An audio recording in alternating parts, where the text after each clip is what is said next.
दोस्तों नमस्कार। दोस्तों, नेशनल हेराल्ड केस में जिस तरह से भारतीय जनता पार्टी ने आज जो आंदोलन किया उसका एक पार्ट आपने आगे देखा है।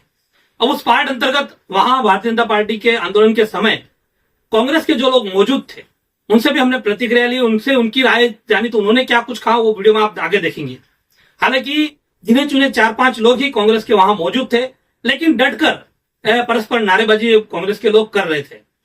भारतीय जनता पार्टी ने जिस तरह से कांग्रेस पर आरोप लगाया, उसके बाद आरोप के प्रत्यारोप में कांग्रेस पार्टी ने भी भारतीय जनता पार्टी पर लोगों को भ्रमित करने का आरोप लगाया और उनके पदाधिकारी वहां जो मौजूद थे उन्होंने क्या कुछ कहा, सुनिए वीडियो में आगे। फिलहाल इस भी इतना ही। नमस्कार, जय हिंद, जय महाराष्ट्र। सर, क्या कहेंगे? बीजेपी इस तरह से आज उग्र आंदोलन कर रही है, आक्रामक आंदोलन कर रही है कांग्रेस के खिलाफ, और कांग्रेस भवन पर आप लोग कांग्रेस यहाँ खड़े हैं, क्या कहना चाहेंगे? सर देखिए, ये जो बीजेपी का फेक नैरेटिव एजेंडा है कि नेशनल हेराल्ड और इन जितने भी कार्यकर्ता बैठे खड़े हैं ना, उनको पूछिए कि ये प्रकरण क्या है, ये उनको मालूम नहीं होगा।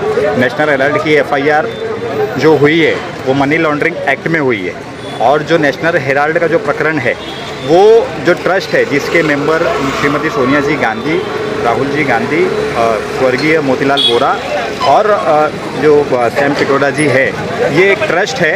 वो नेशनल हेराल्ड जो अखबार स्वर्गीय अपने डॉक्टर के अपने पहले पंतप्रधान जवाहरलाल नेहरू जी ने अंग्रेज़ों के खिलाफ लिखने के लिए चालू किया था, ये वो नेशनल हेराल्ड है, और जिसके ट्रस्ट में ये हमारे गांधी फैमिली जो उसके ट्रस्टी है, लेकिन वो एकदम क्लियर मैंडेट है, उसके मतलब उसमें क्लियर मेंशन है कि ये जो नेशनल जो ट्रस्ट है, ये ट्रस्ट नॉन प्रॉफिटेबल ट्रस्ट है, ये इसमें कोई पैसे के ट्रांजैक्शन नहीं हुए।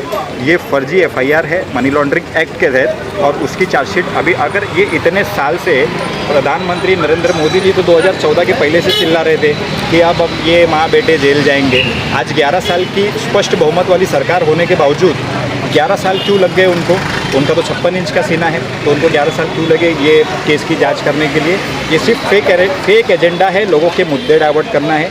पेट्रोल 2 रुपये बढ़ गए, ये उसको छुपा सके करके ये आंदोलन हुआ है, और दूसरा कुछ भी नहीं है। ये सिर्फ फेक नैरेटिव सेट करने के लिए और लोगों को गुमराह करने की राजनीति बीजेपी कर रही है। उन्होंने भारतीय जनता पार्टी ने आक्रामक आंदोलन किया, लेकिन आप उसका यहाँ सामना करने के लिए खड़े? जी बिल्कुल खड़े रहेंगे, मैं अकेला भी खड़ा रहूँगा। हम राहुल गांधी के कार्यकर्ता है, हम ऐसी भीड़ से नहीं, 1 लाख भीड़ से भी लड़ने के लिए तक हम या तो लड़ेंगे या लड़ते लड़ते मर जाएंगे, लेकिन ऐसे जो सो कॉल्ड अंग्रेजों के दलाल है उनसे हम नहीं। हम राहुल गांधी के बब्बर शेर हैं, इसलिए हम लड़ते रहेंगे लाइफ तक, मरते दम तक।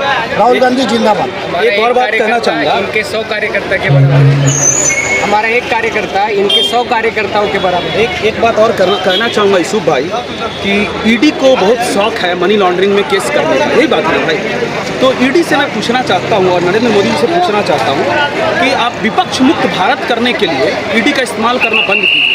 यदि आपको इतना ईडी का यूज़ करने का शौक है तो ध्यान से सुनिए।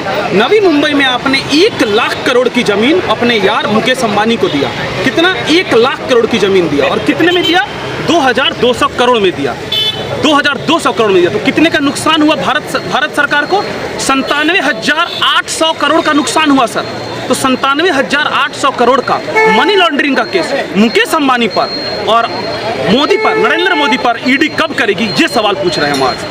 हमारे चैनल सैफ न्यूज़ लाइव पर अपने व्यापार और सेवा से संबंधित विज्ञापन प्रसारण हेतु दिए गए मोबाइल नंबर पर संपर्क करें।